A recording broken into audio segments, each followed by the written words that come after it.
pemirsa RCTV, Assalamualaikum warahmatullahi wabarakatuh. Selamat malam semuanya pemirsa. Senang sekali pada malam hari ini Sanovia Aprilia dapat kembali menyapa Anda semuanya dalam Legislatif DPRD Kabupaten Cirebon. Malam hari ini pemirsa waktunya kita berbincang bersama wakil rakyat dari Kabupaten Cirebon. Sudah hadir sejumlah wakil rakyat di studio RCTV pemirsa. Ada Pak Nurholis SPDI selaku Wakil Ketua Bapemperda DPRD Kabupaten Cirebon. Assalamualaikum Bapak. Waalaikumsalam warahmatullahi wabarakatuh. Sehat Pak? Alhamdulillah. Alhamdulillah ya. Ini walaupun di luar hujan deras, tapi tetap nih Pak ya menyempatkan hadir di sini Pak. Mau terus suwun Bapak. Oke, tapi rumah aman ya Pak? Insya Allah aman. Aman. Oke, baiklah. Selain ada Pak Nurholis, ada juga di sini Pak Ari Bahari SC selaku anggota Bapemperda DPRD Kabupaten Cirebon. Apa kabar nih Pak Ari? Alhamdulillah baik. Oke, terima kasih sudah hadir ya Pak ya. Wah, tinggal di mana nih Pak? Saya sebenarnya ada dua, kadang-kadang tinggal di Talun sama di rumah di Sedong. Oke, tapi aman Pak, nggak kena banjir nih? Kemarin Talun sempet lah. Waduh, kena dampak juga ya Pak ya? Repot juga Pak? Oke, ya karena di luar juga hujan nih pemirsa, semoga ya wilayah Anda tetap aman. Tapi kita juga kan tahu ya Pak ya, ini Cirebon menjadi langganan banjir Pak. Kembali nih Pak, ini mungkin ada juga nih dari warga pemirsa yang saat ini sedang was-was nih, Pak Nurholis dan juga Pak Ari. Bagaimana Bapak mengomentari ini Pak? Ya, pertama kami selaku wakil rakyat mohon maaf yang sebesar-besarnya pada seluruh warga masyarakat Kabupaten Cirebon, terutama yang masih merasakan kebanjiran di daerahnya.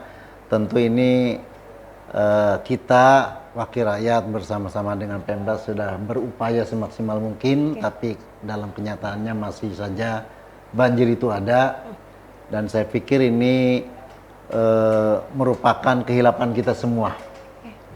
Kita masih menyaksikan banyak sampah yang ada di kali, banyak juga bangunan-bangunan liar di sepadan kali. Sekarang kan kita sudah tidak bisa lihat nih mana bahu jalan, mana sudah itu tertutup sampah nih ya Pak ya? Sudah tutup sampah. Dan bahkan ada bangunan-bangunan liar. Nah, ini sudah saatnya Pemda serius untuk menata ini, dan tentunya yang terpenting sesuai dengan tema kita pada malam ini, penegakan aturan. Oke, penegakan aturan. Jadi lebih serius lagi, yang kemarin belum serius gitu Pak? Ya, belum maksimal. Dirapatkan lagi belum barisannya. maksimal. Belum maksimal. Baiklah. Oke, ini kan penanganan banjir ya Pak ya, ini harus dari hulu ke hilir Pak Ari. Ya, ini juga kan kita tahu informasi yang kita dapat juga banjir ini kiriman dari hulu ya Pak ya. Ini bagaimana koordinasi yang sudah dilakukan sih Pak? Ya, tentunya harusnya dalam rangka melakukan mitigasi bencana, seharusnya Pemda dalam hal ini pemerintah Kabupaten Cirebon ada sebuah koordinasi ya terencana yang memang melakukan mitigasi tersebut antara Kabupaten Kuningan dan Kabupaten Cirebon tentunya. Dan memang ini bukan PR masing-masing lah. Satu institusi atau misalnya kita di DPRD atau Pemkab, tapi juga masyarakatnya juga harus memang tertib dalam menjaga lingkungan hidup kita. Terkait misalnya kita masih banyak lah masyarakat yang membuang sampah sembarangan ke sungai, terus ada juga yang bangunan-bangunan liar yang memang ada di bantaran kali, yang harusnya memang itu bukan tempat untuk tinggal gitu. Nah harusnya kan harus ada progres nih Pak dari pemerintah daerah ya Pak ya. Ini dalam hal penanganan banjir nih Pak. Ini kan kita tahu ya Pak, sudah menjadi langganan banjir wilayah Cirebon. Harusnya kan ada perbaikan dari tahun ke tahun. Kemudian juga ini kita tahu juga kemarin baru saja Bapak ini kita dapat informasi di bagian timur Cirebon nih Pak, terdampak banjir beberapa kecamatan. Ini terkena banjir dari rumah, kemudian sekolah juga akhirnya terkendala aktivitasnya. Ya kan, di Cirebon ini kompleks ya. Pertama, kalau daerah pesisir itu sering kali banjir, bahkan tidak hujan daerah Losari seperti Ambulu, dalam kondisi tidak hujan aja bisa datang air masuk ke rumah karena rob ya, dari laut. Ini tentunya harus ada kebijakan dari pemerintah pusat ini, karena di sana harus ada tanggul. Iya. Tahan air ya Pak. Dan itu udah sering kali kita sampaikan ke pemerintah pusat, mudah-mudahan secepatnya bisa kita. Dan yang terpenting saat ini yang harus kita lakukan adalah bersama-sama untuk melakukan perbaikan. Perbaikan. Namanya banjir itu kan air yang dalam jumlah banyak yang tidak pada tempatnya gitu. Kalau di laut, di sungai banyak air ya bukan banjir. Banjir itu kan masuk gang, masuk jalan, jalan raya, masuk rumah. Nah ini karena apa? Karena salah satunya adalah faktor kelalaian kita semua. Yang tadi itu, kita tidak taat aturan. Pemda kurang serius dalam penegakan hukum. Baik. Masyarakat juga banyak yang belum menyadari pentingnya membuang sampah pada tempatnya, ya kan? Tidak memakai apa namanya kali itu untuk bangunan-bangunan liar. Itu kan terus-menerus pembiaran dan ini banyak. Akhirnya kali juga menjadi menyempit, ya kan? Nah ini ya, mau nggak mau yang namanya air kalau tempatnya nggak muat ya akan cari jalan yang lain gitu kan. Masuk ke rumah, masuk ya, kemanapun sekolah, gitu ya. Iya. Oke, apakah ada nih Pak ini inisiasi ataupun dari eksekutif dan legislatif ya Pak ya ini tentang peraturan daerah penanganan banjir gitu Pak? Ada nggak sih? Ini kan kita berbincang pemirsa malam hari ini bersama dengan Bapak Pemperda DPR Kabupaten Cirebon ya, Badan Pembentukan Peraturan Daerah Khusus di Wilayah Kabupaten Cirebon nih. Ada Pak Wakil Bapak Pemperda, Wakil Ketua dan juga Pak Aris selaku anggotanya nih Pak. Apakah ada nih Pak usulan seperti itu Pak? Sebetulnya penanganan banjir, bencana, masuk dalam bencana itu perdanya sudah ada. Sudah ada. Sudah ada. Tinggal pelaksanaannya. Pelaksanaannya. Pengimplementasiannya kan seperti itu. Jadi kan Cirebon ini kan banyak potensi yang perlu digali dan juga di sisi lain banyak problem yang harus dicarikan solusi dan diselesaikan. Nah, baik problem maupun apa tadi potensi yang ada itu kan bisa diwujudkan dengan tadi adanya landasan kebijakan yang kuat. Terus dengan pengawasan yang serius pula, yang maksimal. Nah, Pemda, DPRD ada inisiasi ke sana, membuat kebijakan dengan apa? Dengan menghadirkan Perda. Saat ini Perda hampir lebih dari 150-an yang apa namanya yang masih berlaku saat ini itu sekitar 115 Perda. Dan 115. hampir apa namanya dari segi pembangunan di Kabupaten Cirebon semuanya ada perdanya. Tentang pendidikan, tentang kesehatan, tentang bencana, itu semuanya sudah ada. Dan realisasinya bagaimana Pak? Nah itu, realisasinya ini yang pertama kan realisasi pelaksanaan perda itu beberapa faktor ya. Mungkin yang pertama diantaranya adalah salah satunya kurangnya apa namanya mengajak seluruh masyarakat untuk memahami perda itu sendiri.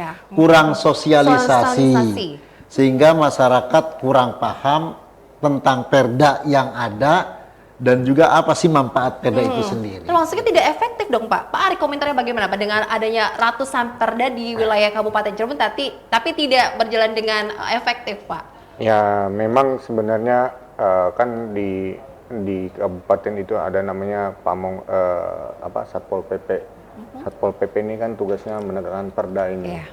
Nah kebetulan saya di Komisi 1, memang kita juga di Komisi 1 menekankan bagaimana Satpol PP ini sebagai penegak perda berjalan dengan sesuai koridor yang berlaku gitu. Makanya berapa kali kita coba melakukan kunjungan lah, melihat beberapa aspek yang memang perdanya udah ada, cuman mandek gitu. Sebenarnya kurang kan, ini ya masih kendor nih Pak, kurang kenceng lagi nih Pak ya. Seharusnya ini kan sebenarnya sebagai penggunanya ini kan adanya di kabupaten ya, di pemerintah, di eksekutif harusnya memang eksekutif lebih menggencarkan lagi tentang sosialisasi, tentang gakumdunya, penegakan hukumnya, terus tentang bagaimana implementasinya ke bawah. Jadi memang perda yang ada di kita ini udah banyak Mbak gitu. Tadi udah disebutkan dipaparkan oleh senior Pak Nurholis. Cuman dalam implementasinya memang kita harus mengakui bahwasanya dalam hal ini kita masih lemah gitu. Makanya kawan-kawan, saya di Komisi 1 itu mencoba mendorong bagaimana penegakan perda ini didorong semaksimal mungkin supaya ada benefitnya, ada feedbacknya terhadap kabupaten kita yang kita cintai. Oke, karena ini kan kita ingin juga Pak, ini berdampak baik ya untuk mendorong pembangunan di Kabupaten Cirebon ya Pak. Sesuai dengan tema kita malam hari ini pemirsa, implementasi dan juga realisasi peraturan daerah dalam mendorong pembangunan di Kabupaten Cirebon. Untuk Anda yang berpartisipasi bersama kami memberikan komentar, silakan bisa gunakan line telepon di 0231482138 atau bisa juga berikan informasi aspirasi Anda pemirsa lewat WA dan juga SMS nomor telepon yang ada di televisi Anda. Oke, sudah berapa banyak nih Pak kalau boleh tahu Pak selama baru-baru ini ya Pak ya yang sudah disahkan nih Pak Nurholis dan juga Pak Ari? Perda apa saja itu Pak? Untuk periode baru ini? DPRD yang baru nih mungkin hanya baru beberapa ya. Ada Kabupaten Layak Anak, terus apa namanya perda tentang RT/RW? RT/RW, ya betul, RT/RW, Kabupaten Layak Anak, terus perda apa lagi ya? Banyak sih. Banyak ya Pak ya? Oke. Ini apa?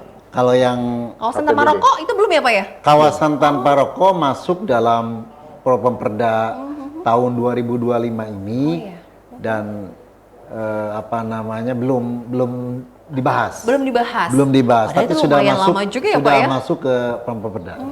Baik.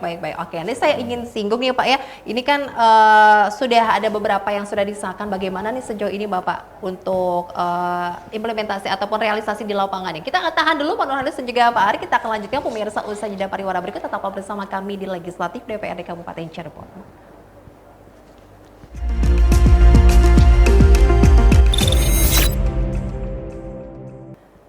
Baik pemirsa, kembali Anda bergabung bersama kami di Legislatif DPRD Kabupaten Cirebon. Tadi kita sudah berbincang sedikit ya bersama dengan Pak Nurholis dan juga Pak Ari. Kita lanjutkan kembali pemirsa ya terkait dengan implementasi dan juga realisasi peraturan daerah dalam mendorong pembangunan di Kabupaten Cirebon. Oke Pak, mau tahu ya Pak ya, ini implementasi beberapa perda tadi disampaikan kurang efektif ya Pak ya? Yeah. Ini juga kan warga harus tahu ya Pak isi dari perda tersebut. Tapi kayaknya mayoritas belum tahu ya Pak ya warga Kabupaten Cirebon. Pak Ari, bagaimana nih Pak sosialisasi yang dilakukan ini berarti juga belum mengena kepada warga nih Pak terkait dengan perda yang ada di wilayah Kabupaten Cirebon? Ya menurut saya memang tadi kita ngobrol sama Pak Nurholis, ketika perda ini dirancang juga sebenarnya harus sudah ada sosialisasi. Apalagi memang ketika perda ini udah disahkan gitu. Tentunya sosialisasi ini harus memang dilakukan supaya tidak ada pelanggaran-pelanggaran yang memang dilakukan oleh masyarakat ya. Kita sebagai masyarakat tentunya kadang-kadang bingung juga gitu, maksudnya perdanya ada cuman masyarakatnya nggak tahu. Ini kan jadi problem tersendiri. Memang banyak faktor terkait ketidaktahuan ini, salah satunya mungkin sosialisasi ini dan tentunya masalah anggaran dan sumber daya ya. Oke, anggaran. Anggaran yang terbatas atau bagaimana Pak Ari ini? Ya, tentunya memang kita agak keterbatasan dana ya terkait sosialisasi ke depan. Mungkin kawan-kawan di Banggar bisa mendorong bagaimana perda yang memang sudah ada ini dilakukan sosialisasi, dan memang kalau sosialisasinya udah lama, udah berkali-kali, dan tentunya penegakan hukumnya juga harus berjalan gitu, supaya ketertiban terus manfaat benefit yang didapat Kabupaten Cirebon ini tentunya dapat bertambah dalam berbagai faktor gitu. Oke Pak, dari beberapa perda yang ada ya Pak ya, ini menurut Bapak apa sih Pak yang perda apa nih Pak yang sepertinya kurang efektif nih Pak berjalan realisasinya, kemudian dampaknya dirasakan oleh warga? Pak Nurholis bagaimana Pak? Kan ketika kita pengen melihat apakah perda itu efektif atau belum, harus diadakan evaluasi. Evaluasi. Dan evaluasi perda itu minimal ketika ya paling tidak setelah disahkan berjalan selama 2 tahun. Kalau yang baru-baru disahkan kita belum bisa Iya. menilai apakah itu efektif atau tidak. Tapi kalau yang sudah berjalan selama 2 tahun minimal, kita bisa lihat apakah perda itu memang bisa terrealisasi dengan benar atau masih jauh gitu. Oke. Nah itu kan bisa dilihat. Pertama dari kesiapan tadi, kesiapan masyarakat, karena ini kalau perda kan mengatur semuanya gitu kan. Yang kedua juga tadi betul faktor anggaran, faktor dana. Kayak seperti contoh lah, ada perda tentang disabilitas. Disabilitas. Harusnya ketika perda ini disahkan, pemerintah kabupaten dalam tanda kutip Pemda ini sudah siap dengan segala risikonya di tempat-tempat minimal di kantor-kantor pemerintah, di SD sudah siap sarana prasarana untuk anak-anak sekolah yang disabilitas, di perusahaan-perusahaan dan di kantor. Kita lihat sekarang di kantor-kantor Pemda sendiri Belum masih ya Pak ya? belum Sarana prasarana untuk disabilitas. Di jalan juga ya Pak ya? Apalagi di jalan, ini di kantor lah. Iya. Kalau di jalan memang kita masih inilah. Termasuk misalkan nih, pendidikan, kesehatan lah, kesehatan. Kan wajib nih seluruh warga masyarakat pelayanan kesehatan dasar ditanggung oleh pemerintah. Tapi semuanya belum bisa. Belum bisa, belum tercover. Belum tercover. Karena ya salah satunya tadi faktor dana. Memang kita lihat postur dana Kabupaten Cirebon kan di angka 4 triliun lebih lah. 4 triliun lebih. Dan PAD kita, PAD Kabupaten Cirebon itu hanya di angka 1 saja. 1 kurang bahkan. Kurang lebih 1 triliun. 3 triliunnya itu mengandalkan bantuan transfer dari pemerintah pusat atau provinsi.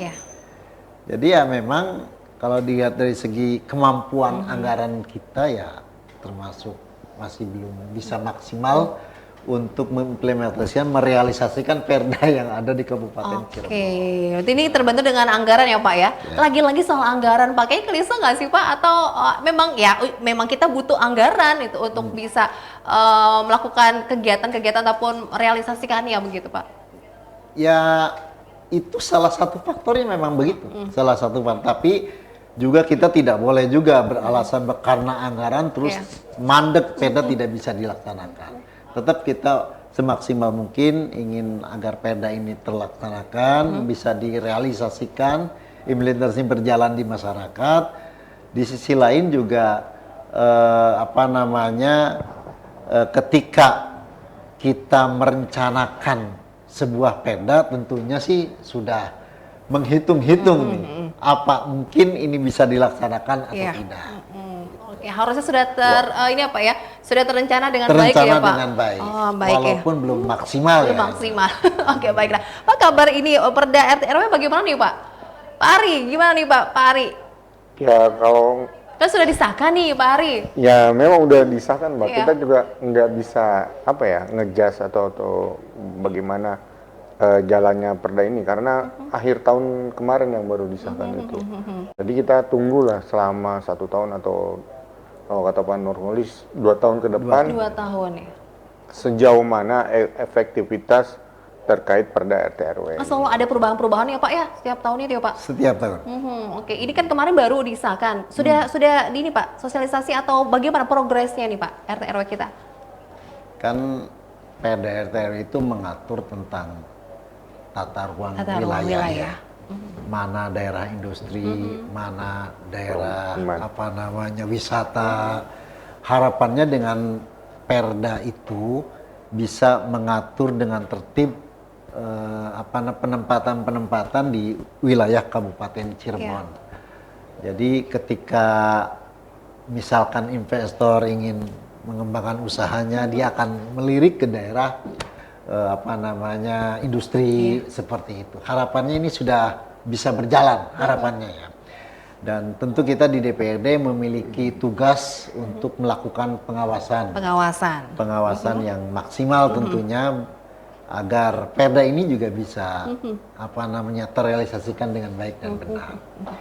Jadi lagi-lagi harapan kita dengan adanya perda ini kan ujungnya adalah keamanan dan kenyamanan bagi warga masyarakat, dan yang terpenting adalah mencerdaskan kehidupan bangsa, ya, terus meningkatkan kesejahteraan masyarakat. Betul. Itu yang paling pokok. Ya. Karena itu yang diamanatkan di pembukaan Undang-Undang Dasar. Oke. Bagaimana dengan pengkoordinasian dengan OPD terkait nih Pak? Ini juga kan harus ya Pak ya, agar perda tersebut ini berjalan dengan maksimal. Ini sesuai dengan perdanya juga ya Pak. Ini OPD juga kan punya peran yang sangat penting sekali pelaksanaannya itu Pak. Iya, kan di awal semenjak kita merancang perda ini, terus membahasnya itu akan bareng bersama-sama dengan salah satunya dengan OPD terkait, ya, yang juga tidak hanya OPD, bahkan ada kelompok lain di warga masyarakat juga ketika memang diperlukan untuk ikut diminta saran rembuknya, masukannya, kita ajak juga. Kayak contoh kemarin ketika kita menyelesaikan perda pesantren, kita juga datang ke pesantren-pesantren. Kita datang, diajak ngobrol para kiai gitu kan, walaupun tidak semuanya karena pesantren di Kabupaten Cirebon ini cukup banyak. Nah, kita juga ngajak beberapa stakeholder yang memang membidangi urusan itu, ajak rapat. Dan setelah perda itu disahkan juga tetap kita melihat bagaimana implementasi di lapangan, seperti itu. Apa yang memang masih kurang, apa yang memang harus diperbaiki, itu terus kita upayakan, kita evaluasi. Oke, ini tugasnya Dewan juga kan pengawasan ya Pak Ari ya. Pak Ari ini juga harus terus diawasi Pak, pelaksanaan perda-perda yang ada di wilayah kabupaten ini Pak. Ya, jadi gini Mbak, jadi kemarin kami waktu terakhir itu rapat di Bapemperda, saya nggak ikut ya, yang minggu sebelumnya itu, kita bersepakat bahwasanya kita akan melakukan evaluasi perda ini sejauh mana efektivitas, terus pelaksanaannya di lapangan itu minimal setahun itu 3 kali. Setahun 3 kali. Untuk kita berkoordinasi lah antara OPD, terus bottleneck-nya di mana, hambatannya di mana dalam mengimplementasikan perda, dan tentunya kita juga melihat perda-perda yang memang akan kita dorong ke depannya. Cuman kita udah sepakat kemarin, Pak Nurholis sebagai wakil juga hadir waktu itu ketika rapat, bahwasanya ke depan kita akan melakukan di periodisasi 2004-2029 ini, kita akan melakukan Bapemperda ini di DPRD Kabupaten Cirebon, ada taringnya lah. Ada taringnya? Iya, seperti itu Mbak. Tunjukkan taringnya bagaimana nih Pak? Jadi memang kalau secara kelembagaan di AKD ya, Bapemperda ini jarang peminatnya gitu kan. Tapi kami kawan-kawan yang di Bapemperda ini udah solid sepakat bahwasanya Bapemperda tahun 2024-2029 ini kita akan bagaimana Bapemperdanya efektif dalam melakukan evaluasi, monitoring, terus kedepannya rancangan Bapemperdanya juga kita baik dan tetap tepat sasaran lah gitu. Sesuai target yang ini memang, di Bapemperda ada rekan-rekan yang lain, ada 12 ya Pak ya, informasi ya Pak ya? Kurang lebih. Semua totalnya 12 ya, berikut dengan ketua dan wakil ketua. Iya. Oke, lebih solid lagi ya, aku menunjukkan taringnya nih, seperti tadi Pak Ari sampaikannya. Oke, kita akan lanjutkan lagi pemirsa berbincang bersama dengan Pak Nurholis dan juga Pak Ari dari Bapemperda DPRD Kabupaten Cirebon. Kita harus jeda lagi, jangan kemana-mana.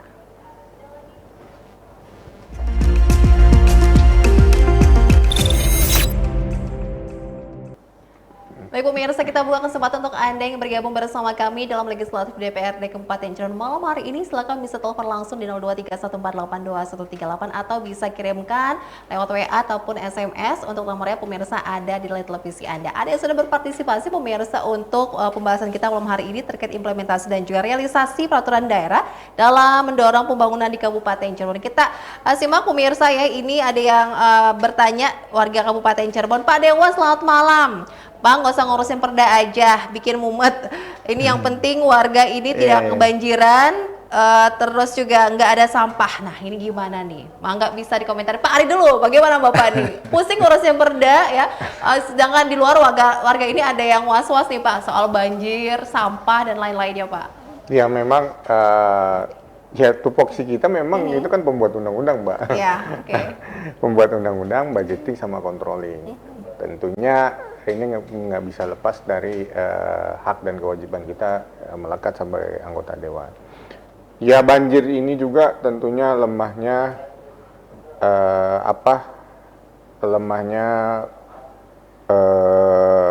kita ya dan berkehidupan, bagaimana sampah itu banyak lah di Kabupaten Cirebon, dan tentunya lemah juga implementasi dari Perda nomor 5 tahun 2022 kalau nggak salah tentang sampah ya, penanganan sampah. Tentunya kami akan mendorong bagaimana Perda ini implementasinya baik dan benar. Tentunya mungkin nanti ini kan libur yang panjang juga nih ya. Betul Pak. Nantilah mungkin di akhir bulan kita rapat bagaimana didorong implementasi dari Perda ini seperti apa, bagaimana kok bisa kayak gitu. Masih banyak sampah di Kabupaten Cirebon dan tentunya ini berekses ke banjir. Penanganan sampah ada Pak, Perdanya Pak? Ada. Sudah ada ya? Iya. Ini sudah dari tahun 2022, tapi sepertinya berjalan kurang maksimal juga ya Pak ya? Iya. Masih ada polemik soal sampah ya Pak ya? Kalau Pak Nurholis bagaimana komentarnya nih Pak Dewan? Jangan bahas Perda aja, banjir nih Pak, sampah juga. Tentunya gini ya, sama-sama penting, sama-sama penting. Memang saat ini ya kita turut prihatin lah ya. Banyak warga masyarakat yang kebanjiran, sampah di mana-mana. Tadi pagi saya sampai jam 11:30 keliling-keliling di timur, jalan pada rusak, banyak banget. Dan ini menjadi keprihatinan kita semua. Dan sekali lagi kami ya mohon maaf atas tidak nyamanan ini. Harusnya Pemda bisa memberikan kenyamanan.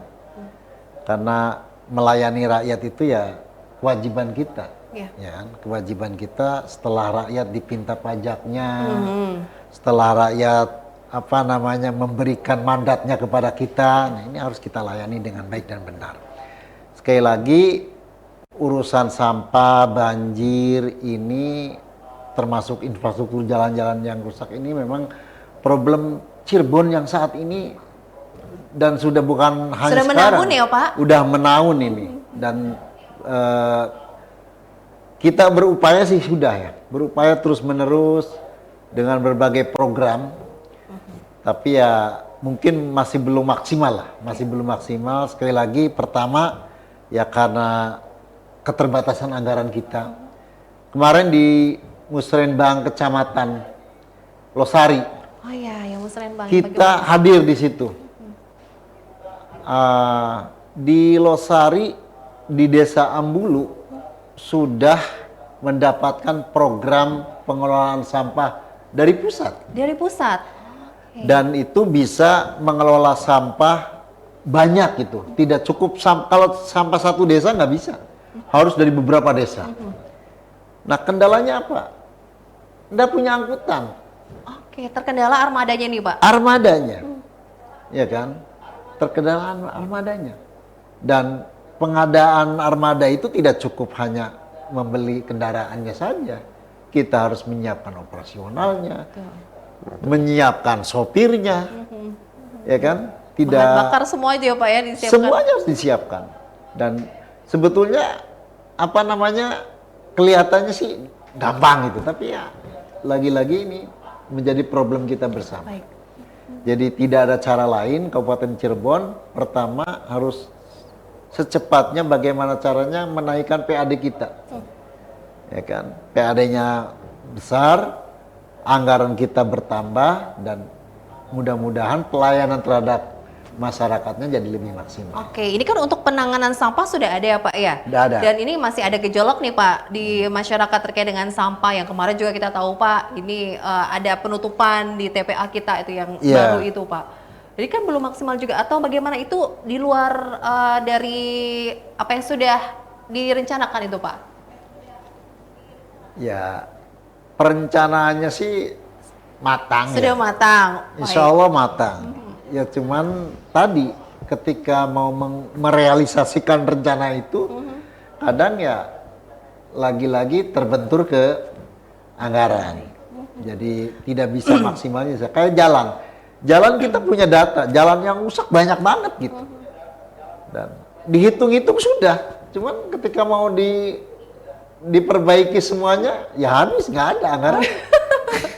Oke, baik-baik, begitu ya Pak. Jadi ya kondisinya memang seperti ini, kondisinya. Nggak ada lain, harus ya itu tadi, kita harus menaikkan PAD. Itu ya Pak. Caranya gimana? Menggali potensi di Kabupaten Cirebon agar potensi wisata, potensi alamnya digali supaya bisa menambah pendapatan asli daerah. Oke, iya. Ya, komentar lagi ya Bapak ya, ini terkait dengan banjir, sampah, kemudian jalan rusak nih Pak. Ini jalan rusaknya tolong dong minta dimaksimalkan lagi nih Pak untuk perbaikan ya Pak. Jangan sampai nanti karena faktor alam ya Pak, ini malah nanti menjadi salah satu, ini kan karena faktor alam ya. Jadi jalannya rusak gitu. Biar awet bagaimana nih Pak jalan agar kita juga warga ini bisa nyaman saat berkendara, tidak terdampak aktivitas dan yang lain-lainnya. Pak Ari, bagaimana Pak? Ya, tentunya memang saya juga merasakan lah problem jalan di Kabupaten Cirebon ini bukan setahun, 2 tahun, mungkin ya belasan tahun lah. Semenjak saya kecil, kebetulan saya kan merantau Mbak. Kalau pulang tuh ya jalanan rusak, kadang-kadang saya pulang malam, kebetulan saya kan di Sedong. Jadi kalau mau ke Sedong tuh saya dari bis turun di Beber, di Wanayasa. Masuk ke dalam pasti jalan rusak. Kadang-kadang saya pernah hampir jatuh lah gara-gara jalanan lubang kayak gitu. Ini jangan sampai nanti ada korban ya Pak gara-gara jalan rusak nih Udah warga banyak lainnya Pak. Udah banyak ya. Baik. Tentunya memang salah satu bottleneck kita juga kan wilayah Cirebon ini sangat luas ya. Antara Cirebon Barat, Cirebon Timur. Saya jalan dari ujung ke ujung itu lumayan sejam juga tuh kalau naik motor atau naik kendaraan gitu. Nah ini juga jadi problem dan anggaran kita yang memang kata Pak Nurholis terbatas. Tapi sebenarnya kita nggak boleh berkecil lah, harus memaksimalkan. Tentunya juga kita minta ke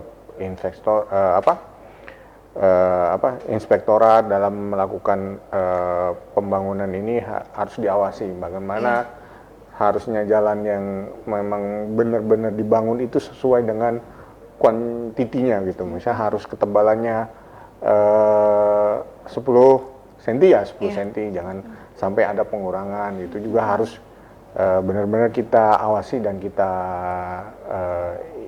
kontrol bersama ya. Oke. Baik, ini nggak apa-apa ya Pak ya, ini di luar tema atau gimana? Masih bagian dari tugas dari wakil rakyat juga ya Pak ya? Oke, karena ya itulah pemirsa ya, permasalahan kayaknya nggak di kabupaten aja ya Pak, di kabupaten Cirebon saja ya Pak ya, di wilayah lain pun sama ya Pak? Oh, saya nggak bisa mengantar ke kabupaten lain. Baik. Siap ya. Ini permasalahan yang memang masih menjadi PR ya Pak, di wilayah Kabupaten Cirebon, dan pastinya ini terus berusaha dari wakil rakyat pemirsa. Masih ada satu kesempatan lagi berbincang bersama dengan Pak Nurholis dan juga Pak Ari, tapi kita harus jeda lagi. Jangan kemana-mana, tetap bersama kami di RCTV.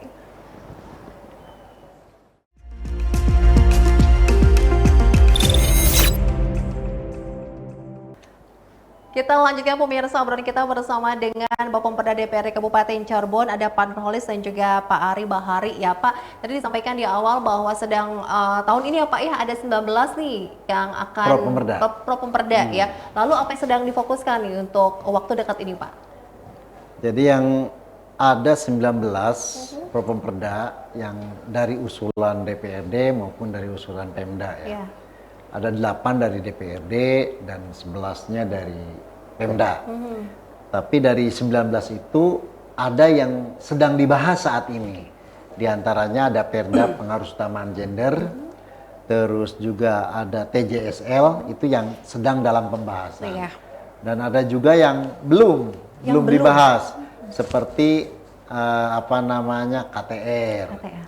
Ada juga Perda tentang PMI, Pekerja Migran Indonesia. Ini kan kita di Kabupaten Cirebon ini banyak sekali PMI yang tentunya ini harus segera diatur di Perda untuk melindungi mereka dan memberdayakan mereka.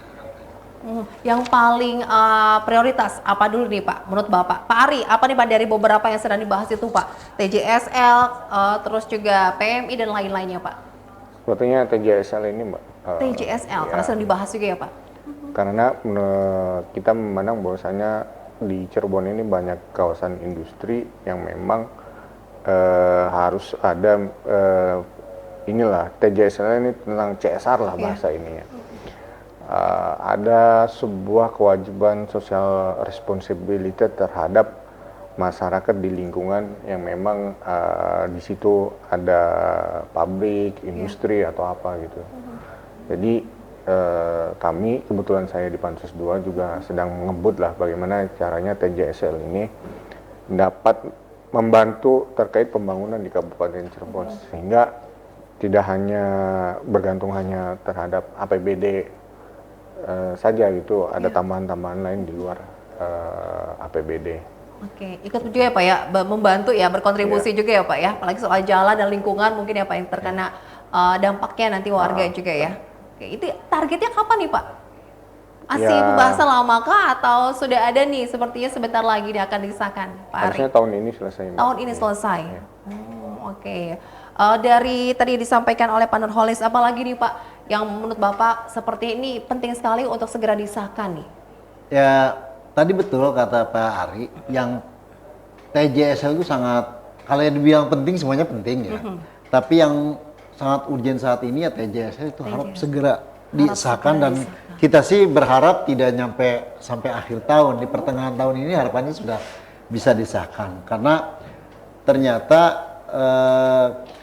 dengan harapan kita dengan adanya Perda TJSL nanti dampak yang terjadi di lingkungan sekitar perusahaan itu bisa terselesaikan. Kan ketika ada perusahaan datang di wilayah kita, mau nggak mau ini ada dampak yang harus dirasakan oleh sebagian masyarakat. Terutama di wilayah timur, kebetulan saya orang timur ya. Di wilayah timur itu ketika datang dulu, sebelum ada perusahaan, banyak warga masyarakat yang bekerja di sawah. Sebagai buruh tani. Ya. Nah, ketika perusahaan ini datang, sawahnya menjadi pabrik. Jadi pabrik. Iya kan? Beralih. Sementara mereka, ya beruntunglah kita alhamdulillah anak-anak timur, anak-anak kita Kabupaten Cirebon bisa bekerja di perusahaan. Tapi ada sebagian mereka yang dalam segi usia sudah tidak memungkinkan untuk bekerja di pabrik. Ya kan? Dari segi SDM kapasitas mereka juga tidak memungkinkan untuk berwirausaha. Karena tidak memiliki modal, tidak memiliki pengetahuan yang cukup, mereka hanya bisa untuk berhutani. Ketika tidak bisa lagi bekerja di sana, kan nggak ada yang bisa dilakukan. Nah ini harapannya ketika Perda ini datang, hadir, harapannya dengan kerjasama antara pemerintah dengan pihak perusahaan bisa tadi mengakomodir keluhan-keluhan mereka gitu. Ada misalkan pemberdayaan untuk mereka yang bisa dilakukan ya. Contoh misalkan dengan bantuan ternak dari perusahaan untuk mereka-mereka yang sudah tidak bisa bekerja ke perusahaan, gitu kan.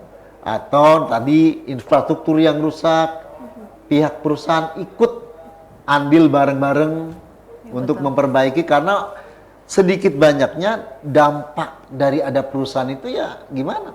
Kan mobil-mobil yang bertonase berat itu kan lewat jalan kabupaten. Mempengaruhi juga ya Pak ya? Mempengaruhi kerusakan, dampak rusaknya itu luar biasa. Terus ada lagi dampak sosial, kemacetan yang sungguh luar biasa, ini kan. Nah itu kan beberapa hal yang memang harus segera terselesaikan. Mudah-mudahan dengan adanya Perda TJSL yang mudah-mudahan segera disahkan ini bisa meminimalisir. Oke, baik, ini untuk membantu ya Pak pembangunan di wilayah Kabupaten Cirebon, Pak Ari dan juga Pak Nurholis ya. Pak, dari obrolan kita pada malam hari ini Pak, ini bersama dengan Bapemperda ya, ini dari Bapemperda sendiri apa yang ingin disampaikan, disimpulkan Pak terkait implementasi dan juga realisasi peraturan daerah dalam mendorong pembangunan di Kabupaten Cirebon. Pak Ari dulu mangga Pak. Iya, memang kebetulan saya ini baru Mbak jadi anggota Dewan, jadi saya juga mesti banyak belajar dan melihat para senior kayak Pak Nurholis ini di Bapemperda. Saya dulu hanya mengamati dari luar, cuman sekarang kan di dalam. Yeah. Nah tentunya salah satu fungsi anggota Dewan sebagai controlling ini ke depan, saya berharap saya sebagai anggota Dewan mampu mendorong lah, mengontrol bagaimana efektivitas perda-perda yang memang sudah disahkan gitu. Seharusnya misalnya lah, kayak perda penanggulangan sampah ini kan udah 2022 gitu. Yeah. Harusnya bisa mengurangi ekses dari banjir gitu. Kalau memang sampah ini dikelola dan di-maintenance dengan baik lah, bagaimana pengelolaan Pemda ini melakukan pengelolaan sampah di Kabupaten Cirebon. Itu mungkin ke depan saya akan melakukan fungsi saya sebagai Dewan yang melakukan kontrol terkait kebijakan-kebijakan yang memang sudah ditetapkan dan disahkan ke depannya. Oke, akan lebih maksimal lagi ya Pak, sesuai dengan komitmen dari Bapemperda juga nih ya. Iya. Oke, akan menunjukkan taring ya pemirsa. Oke, dari Pak Nurholis bagaimana Pak Wakil Ketua, mangga? Yang ingin saya sampaikan justru ini,